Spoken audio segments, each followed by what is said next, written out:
Listo. Ya vamos a empezar con sistema renal, ya estoy grabando. Empezamos igualmente que en respiratorio, empezamos desde la anatomía, histología, hasta la fisiología, luego vamos con la farmacología, algunas patologías y todas las guías. Ya, vamos con anatomía renal. En primer lugar debemos conocer las funciones del sistema renal y para ello hay una mnemotecnia que ustedes pueden utilizar para que nunca se les olvide y sobre todo sirve para después cuando lleguen a la parte de patologías de insuficiencias renales tanto agudas como crónicas, y puedan reconocer cuándo se trata de algo agudo y cuándo se trata de algo crónico. Entonces, tenemos que las funciones del riñón son principalmente cuatro, ya que se resumen en la mnemotecnia o el acrónimo renal. Re de regulación del equilibrio hidroelectrolítico. Sobre todo es importante que el riñón logre controlar los niveles de agua y los niveles de potasio, ¿ya? Principalmente este potasio, porque este potasio es el que más te mata, ¿ya? Cuando hay, por ejemplo, una hiperpotasemia, se asocia mucho a la patología cardíaca la hiperpotasemia, ¿ya? La parte de la agüita, el riñón la va a controlar mediante un sistema que vamos a ver hoy día, que es vamos a escribirlo por acá, el sistema multiplicador de contracorriente, ¿ya? No sé si han escuchado eso, si lo habrán leído en histología quizás, el sistema multiplicador de contracorriente, que es muy importante. Y recuerden que el potasio, es importante que el potasio se elimine, ¿ya? Del cuerpo. El ser humano elimina bastante potasio, porque si no, si el potasio se acumula, es tóxico, ¿ya? Cuando aumenta el potasio, siempre va a aumentar otro ion. ¿Cuál es el otro ion que aumenta junto con el potasio? A ver, alguien que ya haya estudiado un poquito, que haya estado atento a la clase del doctor Zabaleta. ¿Quién es el hermanito del potasio y que va a servir bastante? Si sabes esto, ya prácticamente sabes después toda la regulación del equilibrio ácido-base. Participen, chicos. ¿Cuál es el otro que aumenta cuando aumenta el potasio? O cuando baja el potasio, el que baja también, el mismo, que va de la mano. ¿Qué ion?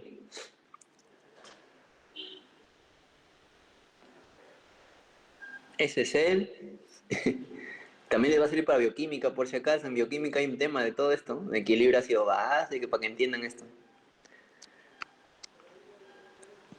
Ya, ese ion es el hidrogenión, ¿ya? No se olviden nunca. Cuando aumenta el potasio en la sangre, hay un aumento de los hidrogeniones también. Entonces, por eso ustedes van a ver que la hiperpotasemia o la hipopotasemia, o también lo pueden encontrar como hipercalemia o hipocalemia. Calos es igualito que potasio, ¿no? Y a hiperpotasemia siempre se asocia con qué. Si aumentan los hidrogeniones es porque el ambiente se está haciendo más ácido. Una hiperpotasemia se relaciona con una acidosis metabólica, pues, ¿no? Porque te habla de hidrogeniones. Y siempre que hay hipopotasemia, va a haber ahora disminución de los hidrogeniones, ¿no? Baja el potasio, bajan los hidrogeniones. Ahora eso se conoce como alcalosis. Bueno, para resumir, acá hay que ponerle alcal nomás. Metabólica también, ¿ya? No se olviden. Esa es la primera función importante que deben conocer. Luego tenemos la excreción de productos nitrogenados. ¿Qué productos nitrogenados se van a excretar? Urea y creatinina. ¿Cuál es el que nos va a determinar la tasa de filtración glomerular? Pregunta de examen. ¿Con qué se mide? Con la creatinina, ¿no? A nivel clínico, ¿ya? A nivel clínico se mide con creatinina. Porque hay otro soluto que también pueden usar para medir la depuración renal o el filtrado glomerular, que es la inulina. Solamente que esta inulina la usan en experimentos, en laboratorio, con animales y eso, porque no se puede usar en humanos. Es tóxico la inulina, ¿ya? La creatinina sí, solamente que el que te da el valor real de la depuración renal es la inulina. La creatinina te sobreestima un poco la depuración renal, ¿ya? Esa te la sobreestimo. Pero se usa la creatinina porque la creatinina no es tóxica.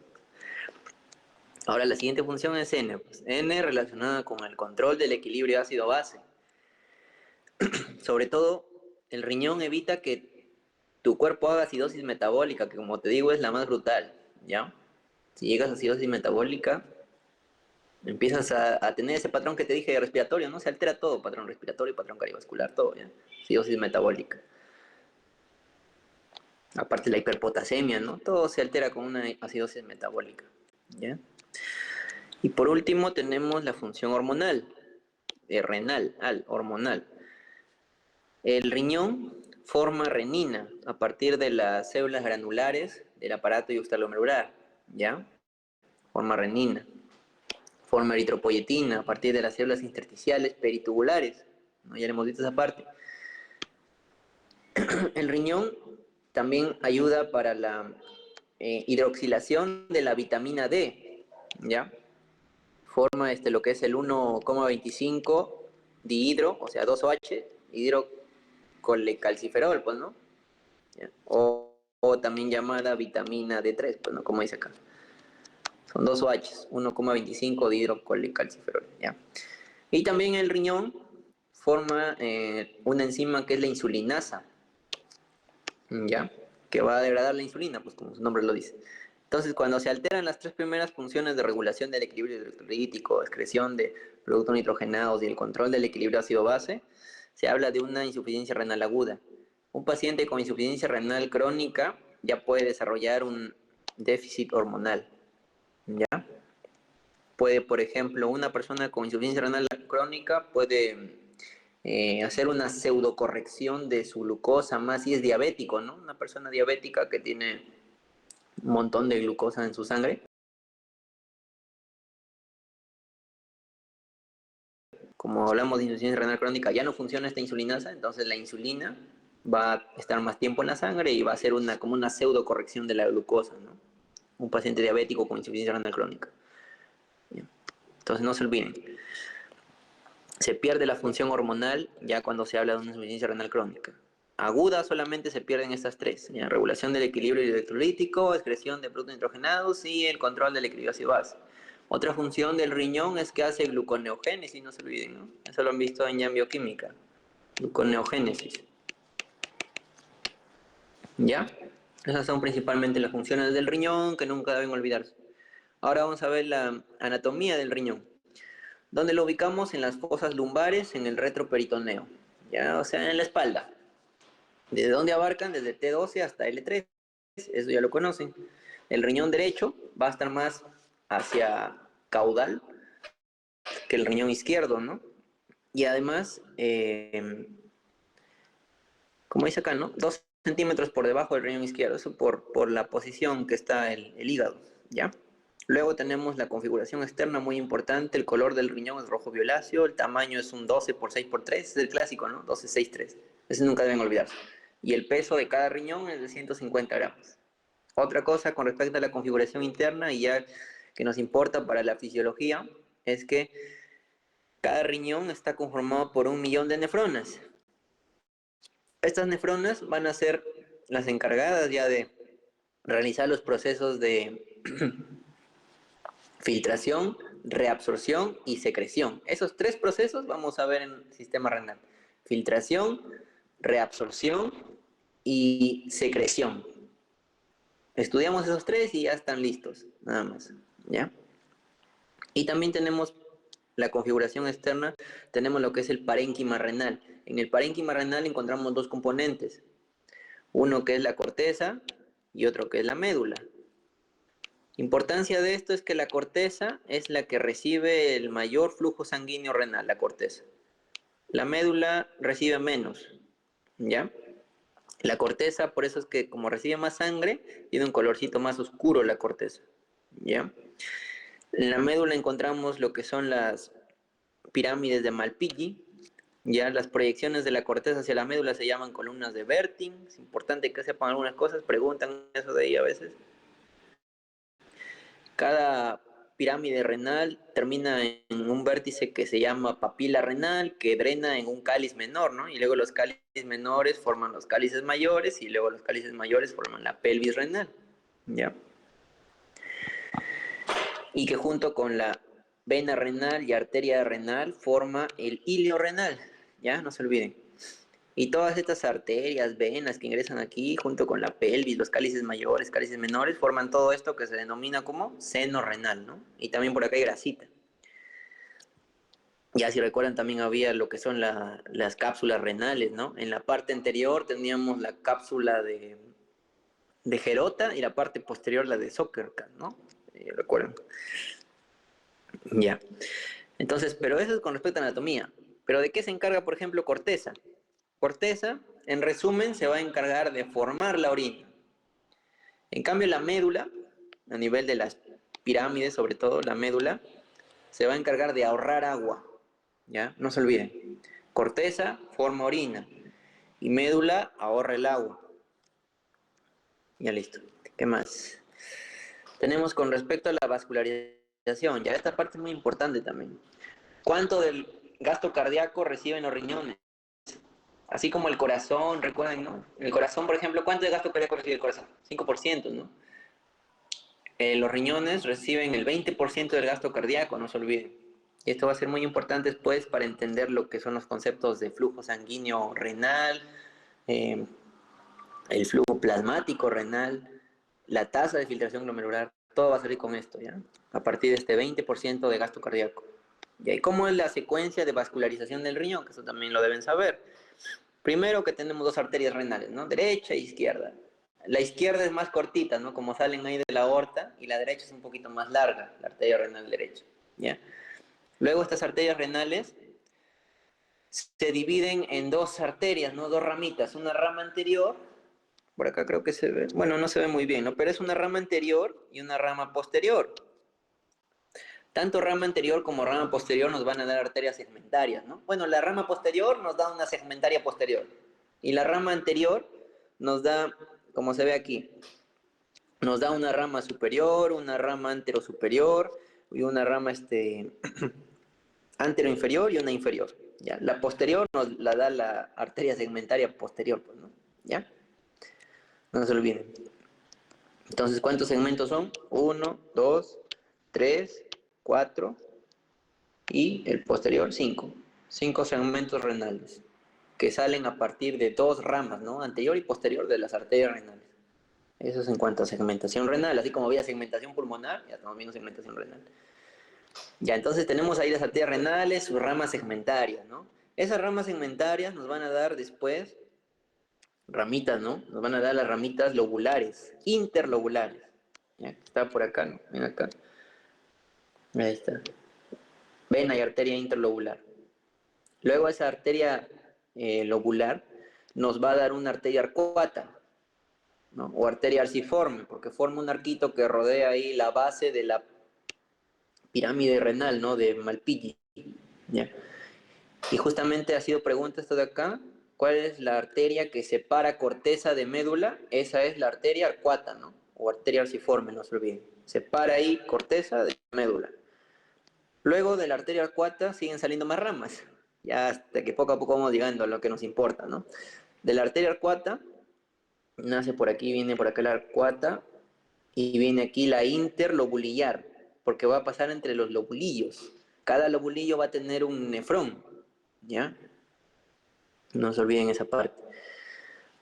Ya. Después vemos ya qué es el nefrón y todo eso. Entonces tenemos ahí arteria interlobulillar, y esta arteria interlobulillar ya recién va a ingresar aquí a lo que se conoce como corpúsculo renal, dentro de la corteza, ¿no?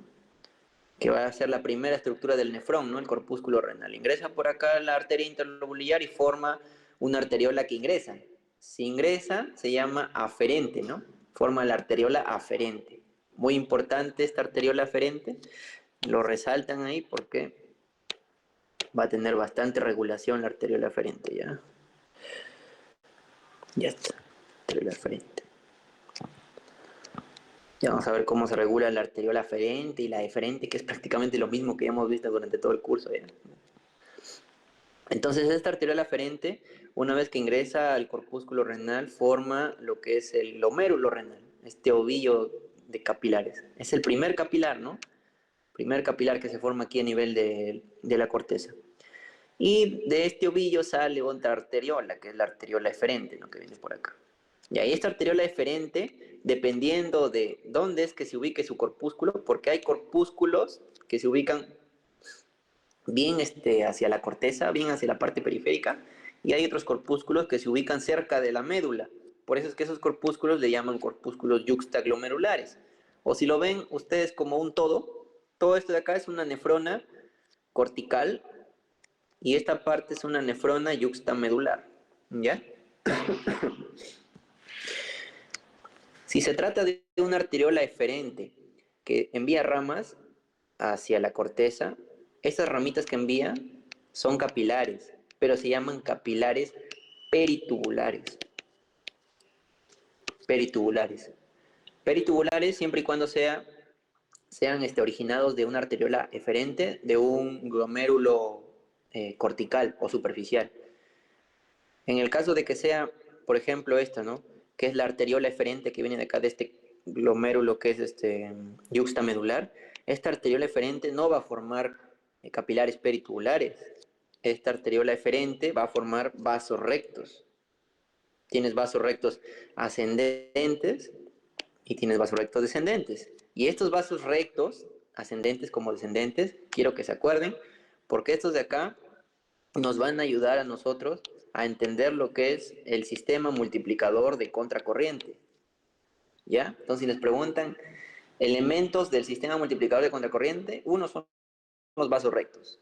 El otro son estos de acá que rodean, ¿no? Los que rodean, que son las asas de Henle. ¿Ya? Ya saben esta parte, ¿no? Son las asas de Henle. Ese es el otro componente del sistema multiplicador de contracorriente. Y el otro sistema son los tubos colectores, que ya terminan por ahí. ¿Ya? Pero acá estamos viendo vasos nomás. Entonces, vasos rectos que después, si son capilares peritubulares, terminan en venas, ¿no? Vénulas ahí. Y drenan en la vena arqueada, vena interlobular y a vena renal. Igual, si son vasos rectos, terminan en sus venas correspondientes, terminan en la vena arqueada, vena interlobular y luego vena renal. ¿Ya?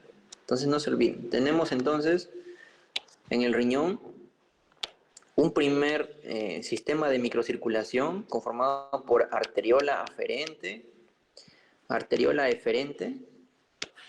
y en el medio, ¿quién está? El glomérulo, ¿no? El glomérulo renal, no se olviden. Bueno, que sigue siendo rojito, hay que hacerlo así rojito, porque es un sistema arteriolar, el del riñón, ¿no? Es un porta arteriolar, si recuerdan, pregunta de histología, ¿no? Glomérulo renal. Tenemos otro sistema de microcirculación que está conformado por la arteriola eferente, y dependiendo, ¿no? Si es una arteriola eferente de la corteza más superficial, va a formar ¿qué cosa? Va a formar los capilares peritubulares, ¿no? Vamos a hacerlo acá, acá sí cambia ya. Pilares peritubulares, así, como para que me entiendan, ¿no? Ya forma después las venas, ¿no? El sistema venoso renal. Ya, o si es, por ejemplo, vamos a ponerlo como un tercer sistema ya. Si es, por ejemplo, una arteriola eferente, pero este de acá es cortical, de un glomérulo cortical, y este es de una yuxtamedular. Aquí no forma capilares peritubulares, aquí forma vasos rectos, no se olviden. Ahí después forma su vena renal correspondiente, ya. Listo, entonces eso quiero que se acuerden siempre. Porque, por ejemplo, cuando disminuye el flujo sanguíneo en la corteza, lo que se produce va a ser una necrosis tubular, porque ya no llega irrigación a los túbulos, pues. Acá falla esta irrigación. Si falla esto, produce una necrosis, ¿no? Vamos a ponerle acá una necrosis tubular. Porque este sistema de irrigación sirve tanto para nutrir al túbulo, a los túbulos, o al asa de Henle, ¿no? Acá en este caso a las asas de Henle. ¿Ya? como también para que se realicen los mecanismos de transporte tubular que vamos a ver, de reabsorción y de secreción. Esos son los dos mecanismos que se dan en los túbulos. El túbulo reabsorbe sustancias de la orina, pero también secretan sustancias, ¿ya? Se secretan hacia la orina. De la sangre se secretan al túbulo, ¿ya? O reabsorben, ¿no? El túbulo reabsorbe hacia la sangre. Ya vamos a ver esa parte ahorita. Y ya está. Eso con respecto a esta parte, creo que aquí no hay nada más para decir. Sí, es lo más importante de esto. Vamos ahora con la histología, ¿ya? Están más fresquitos ustedes, ¿no? Porque anatomía casi, a veces uno se olvida de anatomía, ¿no? Pero histología un poquito más. Ya, histología. Tenemos la unidad estructural del riñón, ¿cómo se llama? Túbulo urinífero. Este túbulo urinífero va a estar conformado por nefrona y túbulos colectores, ¿ya? Si les preguntan a ustedes cuál es la unidad funcional, esa es la nefrona. Si les preguntan a ustedes cuál es la unidad estructural, la que forma la estructura, ese es el túbulo urinífero, ¿ya? Pero la que estudiamos en fisiología es la nefrona, pues, ¿no? La función. ¿Y qué hace la nefrona? Pues en el, en el glomérulo que está dentro del corpúsculo renal, se va a dar lo que es la filtración, ¿ya? Aquí. Este es en el glomérulo, no se olvide.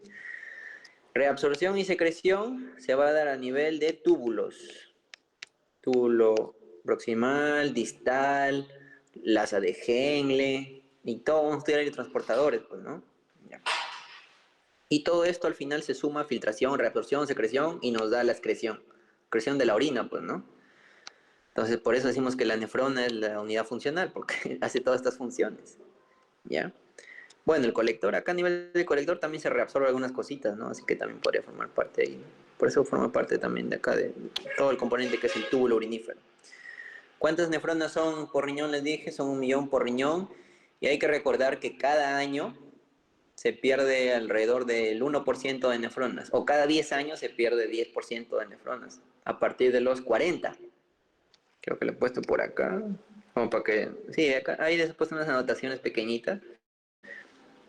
Ahí está, ¿no? Más de 40 años disminuye 10% de nefronas. Entonces, si bajan las nefronas, baja la depuración renal, o sea, baja la capacidad del riñón para filtrar, sus componentes, ¿no? Ya, no se olviden. No se olviden, no se olviden. Listo. Entonces, ¿cuáles son los componentes de una nefrona? Tenemos al corpúsculo renal, tenemos al túbulo contorneo proximal, a la porción recta del túbulo contorneo proximal, a la rama delgada del asa de Henle. Es una rama delgada descendente. O sea, mejor les muestro las imágenes, ¿no? Que es así. Mejor con imágenes para que ustedes aprendan un poquito más. Entonces tenemos acá el corpúsculo, que dentro tiene el glomérulo, ¿no? Ahí tiene la arteriola aferente. Entonces este corpúsculo está rodeado, pues, ¿no? Por una capa superficial que es conocida como la hoja parietal de la cápsula de Bowman, y está por dentro tapizado por un epitelio interno, pues, ¿no? Que es la hoja visceral, ya que ahorita lo vemos. Entonces, todo esto de acá se llama corpúsculo. Y de esta cápsula de Bowman salen los túbulos. Primero, ¿cuál sale? Sale el túbulo contorneo proximal.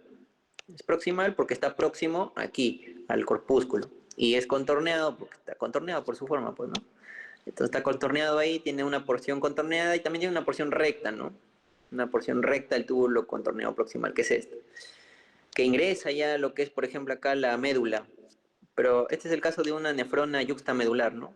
Ahí va a variar, ¿no? Variar entre una nefrona yuxtamedular o una nefrona cortical superficial, ¿ya? Pero estamos hablando acá de una yuxtamedular primero, ¿ya? Justamente estas yuxtamedulares son más importantes incluso que las corticales. Ya les voy a decir por qué.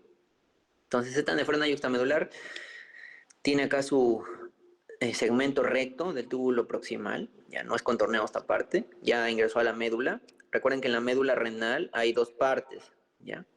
Una zona interna y una zona externa. La zona externa a su vez tiene una parte externa y una parte interna.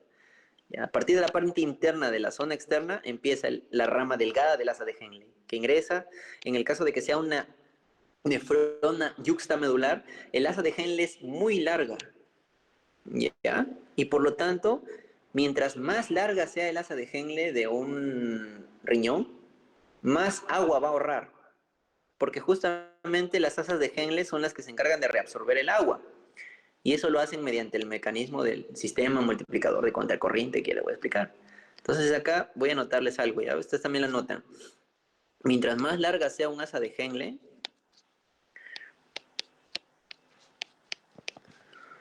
mayor va a ser el ahorro de agua, ¿ya? Mayor ahorro de agua. Justamente los camellos tienen las asas de Henle más largas, ¿ya? Ese es en el caso de una nefrona yuxtamedular, que tiene una super asa de Henle, ¿ya? Y son las que se encargan de... Ah, ya, y eso también. Son las nefronas yuxtamedulares las que hacen el mecanismo del sistema multiplicador de contracorriente, no son las corticales, ¿ya? O sea, sí lo hacen también, pero no son las que más se encargan de esa función de ahorrar agua, las corticales. Entonces tenemos acá rama delgada descendente, bien larga como ven aquí. Tienen acá ya de por sí el asa, este es el asa, y luego la rama ascendente delgada también, ¿no? Y luego esa rama ascendente delgada se continúa con una rama gruesa, ¿no? Una rama gruesa ascendente. Es muy importante esta rama gruesa, ya lo vamos a ver por qué después en la parte de farmacología. Y luego tenemos ya el túbulo contorneado distal. El túbulo contorneado distal tiene una sección que se llama mácula densa, que está en contacto con la arteriola aferente, como ven aquí, ¿ya? Túbulo contorneado distal. Y luego tenemos por acá un túbulo conector. Y finalmente tenemos el túbulo colector. Ya el túbulo colector también ingresa desde la corteza hasta la médula se va, ¿no? Ahí está el túbulo colector. Y finalmente el túbulo colector termina acá, bueno, formando varios conductitos acá, ¿no? Varios huequitos acá en la papila. ¿Cómo se llaman esos conductitos? Ya me lo olvidé. ¿Cómo se llama? Creo que empezaba con B. ¿Cómo se llama?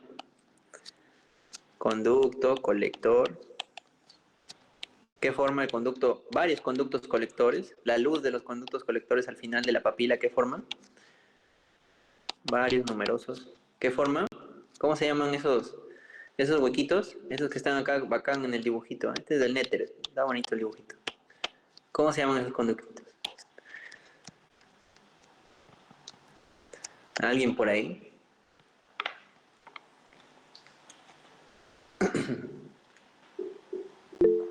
¿Nadie? Muy bien, Johnny. Estaba esperando todavía. Conductos de Bellini, muy bien. Les vayan a preguntar. Conductos de Bellini. Mejor les doy todo una vez. Ya, conductos de Bellini se llama. No se olviden, ¿no? Ya, entonces, ¿qué más? Ya, hasta ahí terminamos todo el recorrido. Pues, y lo mismo es en un glomérulo yux, en un glomérulo cortical. Solamente que el asa, miren el asa de un glomérulo cortical. Cortacha es. Cortita y no, ¿ya? Y casi no ayuda mucho en el sistema multiplicador de contracorriente. Entonces, si les preguntan a ustedes quién ayuda más en el sistema multiplicador de contracorriente, ese es una nefrona yuxtamedular, ¿ya? Con su asa largas, para ahorrar el agua. Vamos con más histología. Ahora vamos a analizar parte por parte, pues vamos a analizar el corpúsculo, primera porción de la nefrona. ¿Qué encontramos en el corpúsculo? Uy, el corpúsculo, muchas cosas. Acá es donde va a empezar el filtrado, pues, ¿no? El filtrado glomerular. Ustedes tienen que recordar que, vamos a dibujar acá, tenemos que el riñón recibe 20% del gasto cardíaco. O sea, ese 20% del gasto cardíaco representa el flujo sanguíneo renal, ¿ya? Pero todo ese 20%, que más o menos, ¿cuánto sería? Pues el gasto cardíaco, ¿cuánto es? El gasto cardíaco son 5 litros, ¿no? Sáquenle el 20% a 5 litros, ¿cuánto es? Son 1 litro, pues, ¿no? La quinta parte. Entonces, el flujo sanguíneo renal, ¿cuánto es entonces? 1000 mililitros, pues, ¿no? 1000 mililitros por minuto. ¿Por qué? Porque gasto cardíaco, 5 litros son por minuto también, pues, ¿no? Esto de acá equivale a cuánto? A 5 litros por minuto, ¿ya? Como esto nunca se me olvida. Entonces, esto de acá es el flujo sanguíneo renal, 1000. Pero ese flujo sanguíneo renal no es lo que se filtra, porque ese flujo sanguíneo, sangre, te hace referencia a que viene con células, con proteínas, con iones, con un montón, pero no vas a filtrar iones, no vas a filtrar, no, pero no vas a filtrar proteínas, células, eritrocitos, leucocitos, no vas a filtrar eso. Si tú recuerdas, tenías en sangre, vimos así, ¿no? Vimos el tubito de ensayo así. Ya cuando estaba centrifugado, la parte de arriba era el plasma, ¿no? Tenemos una capita bien delgadita de leucocitos y plaquetas. Y abajito teníamos puro glóbulo rojo, ¿no? Los glóbulos rojos más o menos eran el 40% y el plasma, que era todo esto anaranjado, era más o menos 60%, ¿no? Entonces todo esto es la sangre. Entonces igualito pasa acá. Este 60% sácale a 1000, porque tú no vas a filtrar células, que son las del 40%, tú vas a filtrar plasma. Entonces 60% a 1000 te sale 600 mililitros por minuto. ¿Y eso corresponde a qué? Al flujo plasmático renal. Entonces de ahí salen los 600 mililitros de flujo plasmático renal, que ustedes van a leer que cómo se mide el flujo plasmático renal, con un componente, así como el filtrado glomerular o depuración renal, tú usas la creatinina. Para evaluar el flujo plasmático renal, tú usas el para amino y purato, ¿ya? pH, o para amino y purato, ¿ya? Si lo escriben, para amino y purato. Ya, pero eso, hasta ahí todavía nos falta. Ya, a estos 600, sácale el 20%. Nuevamente saca el 20%. ¿Te acuerdas? Vuelta del gasto cardíaco y le sacas 20% otra vez. Si le sacas 20% a 60, es la quinta parte nuevamente, ¿no? ¿Cuánto es la quinta parte de 600? 120, ¿no? Mililitros por minuto. Y esto de acá recién es la depuración renal o tasa de filtrado glomerular, 120 mililitros por minuto. ¿Y esto cómo lo mides? Esto lo mides con un soluto que se llama creatinina. Uy. No lo puedes medir con la inulina, pero lo ideal sería que lo midas con la inulina, es la que te bota la mayor cantidad de... el número más exacto de tasa de filtración glomerular, la inulina, ¿ya? ¿Por qué la creatinina no te bota un número exacto? Porque la creatinina no solamente se filtra, sino que la creatinina también se secreta, o sea, tú, por la sangre después, cuando estés en los capilares peritubulares, la sangre de esos capilares peritubulares secreta creatinina a la orina, y entonces aumenta un poquito más al final lo que botas en la orina. Por eso es que no lo puedes medir con la creatinina, porque lo sobreestimas la tasa de filtración, ¿no? Estos 120 están sobreestimados, no es exacto, ¿ya? No es exacto. Pero así se pone pues en la práctica clínica, pues 120 mililitros por minuto, que es la depuración renal, tasa de filtración renal. Ya. Eso pasa acá en el corpúsculo, pero ¿qué tiene el corpúsculo de especial a nivel histológico? No se olviden, aparte de la arteriola aferente, recuerden que tiene a las células yuxtaglomerulares, ¿ya? Estas células yuxtaglomerulares también son llamadas células granulares. Después lo vamos a ver. Estas son las que forman renina, ¿ya? Más o menos les voy adelantando para que vayan repitiendo, porque esto es cosa de repetir, ¿no? Para que nunca se olviden, aparte de conocer la función también, pues, ¿no? Con la función ya se acuerdan. No se olviden, ¿ya? Repetir. Entonces tenemos la arteriola aferente, por donde ingresa la sangre. Ya saben cómo ingresa. Acá le hemos puesto todo esto de acá. Resumen, ¿ya? Resumen todo lo que vamos a ver después. Entonces ingresa la sangre y se empieza a filtrar. Pero esa filtración, o sea, ¿qué significa filtrar? Que va a pasar ¿a dónde? A la cápsula de Bowman, ¿no? Adentro va a pasar. Va a filtrar por acá, por acá, por acá, por acá. Entonces, para que algo se mueva, tiene que haber un juego de presiones nuevamente, ¿no? Y vuelta aparecen las presiones aquí. No te olvides que la cápsula de Bowman tiene una parte parietal, ¿ya?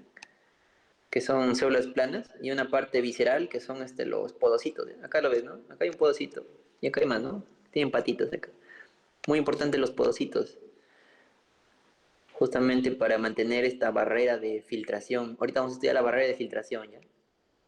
Los podocitos forman parte de la barrera de filtración. Así como hay barrera hematoalveolar, barrera hematotesticular, barrera hematoencefálica, acá también hay una barrera barrera hematourinaria, pues, que separa la sangre, que es esto, ¿no? Entonces, esta es la sangre de la orina, pues, que esto es lo que está por acá, ¿ya? ¿Ya? No se olviden. También vamos a encontrar membranas basales. Es lo mismo, prácticamente todas las barreras del cuerpo tienen dos células, dos membranas basales. ¿Ya? Así se funciona más o menos. Y algunas cositas por ahí, ¿no? Entonces, ¿quiénes forman la barrera hematourinaria? Los podocitos, su membrana basal de los podocitos, el endotelio del de las arteriolas, bueno, de los capilares, ya estos son capilares glomerulares, y sus membranas basales de ambos, pues, ¿no? Ya, eso forma. Por acá también tenemos otras células muy importantes, que son las células mesangiales. Hay dos tipos de células mesangiales. Unas células mesangiales intraglomerulares y unas células mesangiales extraglomerulares. Aquí vamos a hablar de las intra, porque son las intra, ya, son las intra, la que también nos regulan la filtración. Ya, ahorita vemos. Ahí está, seguro también están leyendo abajo su resumen. Abajo les he puesto todo bien. Las células mesangiales se contraen, por acá lo he puesto, creo. Ahí está.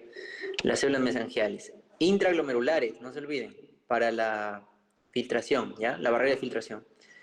Las células mesangiales intraglomerulares son de dos tipos, ¿ya? Hay unas de tipo 1, como dice acá, una de tipo 1 y una de tipo 2. La de tipo 2 son las fagocíticas, las que ya saben, ¿no? Porque los mesangiales hacen fagocitosis, ¿no? Pero esos son tipo 2, que tienen HLA-2, ¿no? Forman parte del sistema fagocítico mononuclear. Pero hay otras mesangiales intraglomerulares que tienen filamentos contráctiles dentro de su estructura y eso les permite contraerse. Y cuando se contraen, generan una disminución. Acá, ¿no? ¿Dónde está? No, acá está. Pueden contraerse para disminuir el área de filtración glomerular. Eso es lo importante acá, ¿ya? No se olviden de esa partecita.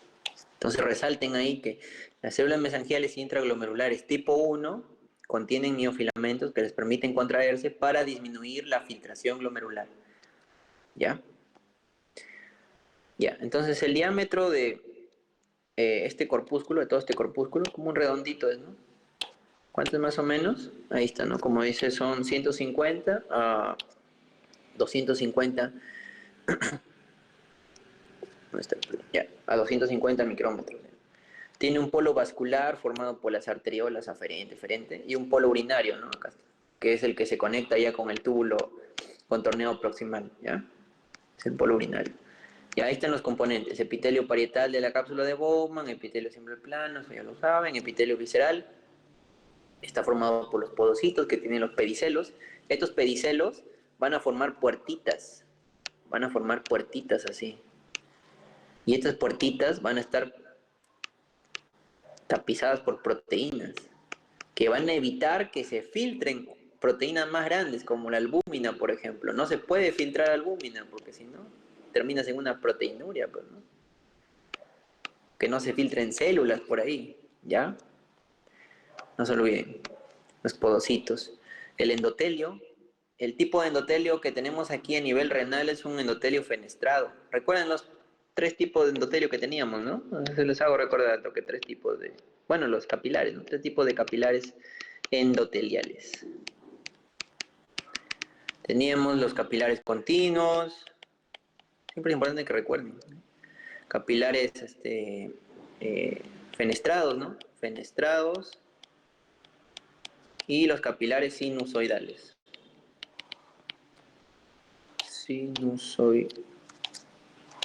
Sinusoidales, ¿ya? Los capilares continuos son prácticamente la mayoría de capilares que tenemos, ¿ya? Son la mayoría, ¿ya? Por aquí es difícil que pasen cositas, ¿ya? Los capilares continuos, por ejemplo, son los que encontramos a nivel sistémico, por ahí, ¿ya? Son la mayoría, pues, en todos los órganos. Por ahí solamente pasan gases a las justas, pues, ¿no? Para intercambio gaseoso. Los capilares fenestrados son los que encontramos en el riñón, por ejemplo, ¿ya? Y los capilares sinusoides son los que encontramos en el vaso, por ejemplo. Más representativo lo estoy poniendo, ¿ya? ¿Cómo se acuerdan qué tipo de moléculas pasan por ahí, por ejemplo? Fenestrados, sí, permite el paso de algunas moléculas. Por ejemplo, por los capilares fenestrados pasa glucosa, ¿no? Pasa aminoácidos, pasan iones un montón, sodio, bicarbonato, todo lo que vamos a ver en riñón hoy día, potasio, todo se filtra por ahí por los fenestrados. Por los sinusoides pueden incluso llegar a pasar células. Por aquí sí pasa todo prácticamente, pues tienen unos huecotes. Ya. Entonces, ¿cómo se acuerdan esto? Los continuos, la mayoría ya. Los fenestrados,